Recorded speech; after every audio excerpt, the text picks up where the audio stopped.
ก็ได้เพื่อนใหม่ได้พี่น้องใหม่ครับเพราะว่าแบบตาเขาพาไปมีแต่คนใหม่ๆเขาก็เลยชอบพาไปอะไรเงี้ยแล้วตอนนั้นเราไม่มีกิจกรรมอื่นมีครับมีแบบว่าเดาะบอลโชว์อะไรเงี้ยครับเหรอไปบอลโชว์ใช่ครับอ๋อดอกบอลโชว์นี่เริ่มแต่กี่ขวบก็ประมาณ7-8 ขวบอะไรประมาณนี้ครับไม่ขนาดนั้นเลยเหรอได้กี่ที ก็ตอนนั้นยังน้อยอยู่เลยครับประมาณ300-400 ทีไม่แน่นอนนะโหแสดงว่าคุณตานี่เขาเข้มงวดไหมสไตล์คุณตาเป็นไงเล่าให้ฟังก็ไม่ค่อยดุเท่าไหร่ครับแต่เขาแค่อยากให้โฟกัสในแบบฟุตบอลอะไรอย่างงี้ใช่อ๋อสมัยก่อนเนี่ยฉายานี้เป็นยอโย่งพี่ยอโย่งสยามกีฬาเป็นผู้ตั้งให้อย่างยอโย่งเขาตั้งหลอเรดาร์ผมขึ้นเนี่ยต้องเรดาร์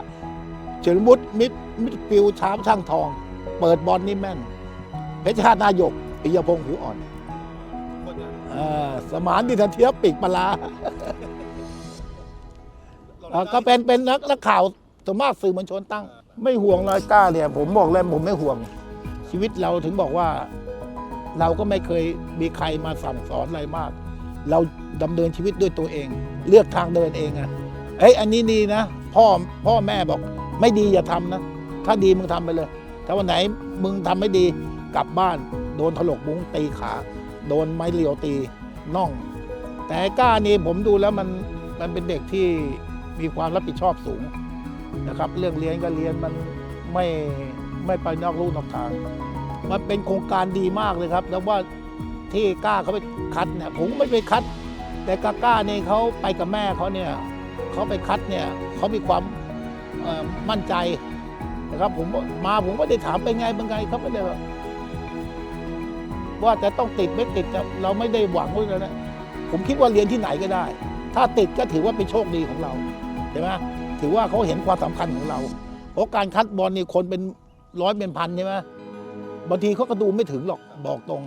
แต่ดูด้วยความสามารถเขามองปั๊บถ้าเป็นเราเป็นโค้ชเป็นนักบอลเรามองออกเลย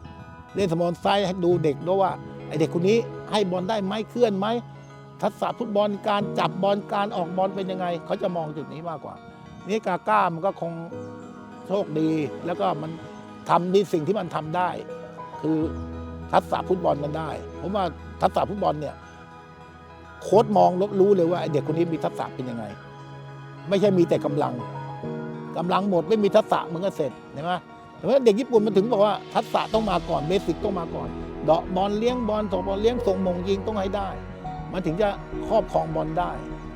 อะไรจากคุณตาบ้างได้การมงการยิงอะไรอย่างเงี้ยครับแล้วก็ทักษะส่วนตัวแบบว่าอินดิวิดวลอะไรอย่างเงี้ยด้วยหลังจากจบไอ้บอลถ้วยนี้ยังไม่ได้คุยกันเลยเป็นไงบ้างก็เสียดายครับเสียดายแต่ไม่ได้เสียใจครับเพราะแบบทำได้เต็มที่เพราะว่าแบบทำเต็มที่ไปแล้วอะไรอย่างเงี้ยไม่มีอะไรให้เสียใจเลย Sense of pride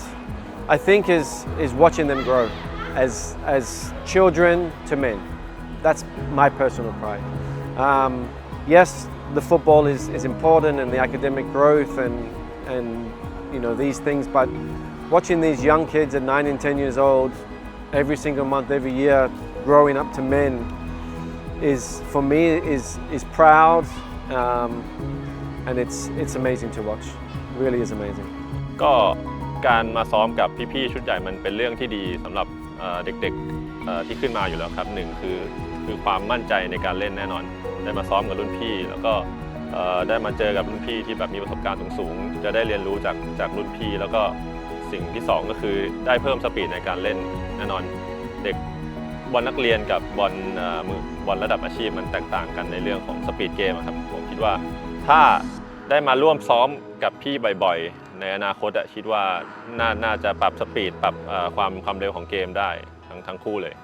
ก็มีเยอะเลยครับแล้วก็แบบถ้าได้ขึ้นไปก็จะไปเก็บประสบการณ์อะไรก็พร้อมครับพร้อมในระดับหนึ่งไม่ต้องไปเส้นหรอกไม่ต้องไปเอาใจโค้ชหรอกนะครับคุณถ้าลูกคุณมีสามารถเนี่ยคุณไม่ต้องเสียสักสลึงถ้าโค้ชเป็นโค้ชที่ดีนะครับก็เด็กสร้างโค้ชกับโค้ชสร้างเด็กมันแตกต่างกันนะครับโค้ชต้องสร้างเด็กให้ได้ต้องทำไงให้เด็กพัฒนาจุดเด่นก็คือเท้าซ้ายครับที่ค่อนข้างจะเฉียบขาดเลยไม่ว่าจะเป็นการเลี้ยงบอลหรือว่าการส่งการยิงผมว่าเขามีเท้าซ้ายที่ค่อนข้างที่จะเฉียบคมมากๆครับต้องยอมรับว่าสมัยนี้เด็กบ้านเราถ้าเป็นผู้เล่นมิดฟิลด์ไม่ค่อยที่จะมีคน กล้าลากลุยแบบนี้ครับด้วยเท้าซ้ายของเขาด้วยผมคิดว่าน่าจะเป็นจุดแตกต่างเลยครับ ก็คือเขาไม่ได้เล่นได้แค่ตำแหน่งเดียว ซึ่งนะ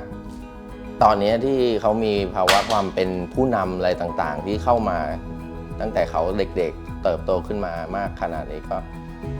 เขาสามารถคอนโทรลได้ทุกอย่างทำได้ทุกอย่างแล้ว ซึ่งเขาต้องพูดได้ว่ากาก้ามีครบทุกอย่างณตอนนี้แล้วนะครับ เนี่ยตอนเนี้ยผมฝากถึงนักฟุตบอลรุ่นไอ้กาก้าหรือรุ่นไหนที่มันเก่งๆนะหลีกเลี่ยง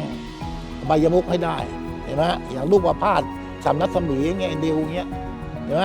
อินทศิลป์แดงดาหรือจะเป็นซุปเปอร์อันดับหนึ่งของประเทศก็อะไรนะธนาทิพย์เนี่ยเขามีความรับผิดชอบสูงนะครับเนี่ยความรับผิดชอบแบบเขาเนี่ยทำให้ตัวเขาเองเนี่ยสามารถทำให้ครอบครัวเขาไปหน้าก็หลีกเลี่ยงสิ่งพวกนี้นะครับพักผ่อนให้ดีอาหารการกินอย่ากินแต่มาม่าก็อยากให้เยาวชนไทยเนี่ยเยาวชนของเราเนี่ยอย่าให้เหมือนสมัยก่อนเล่นเพื่อกินเหล้าเป็นวันหนึ่งนะครับก็ขอบคุณทู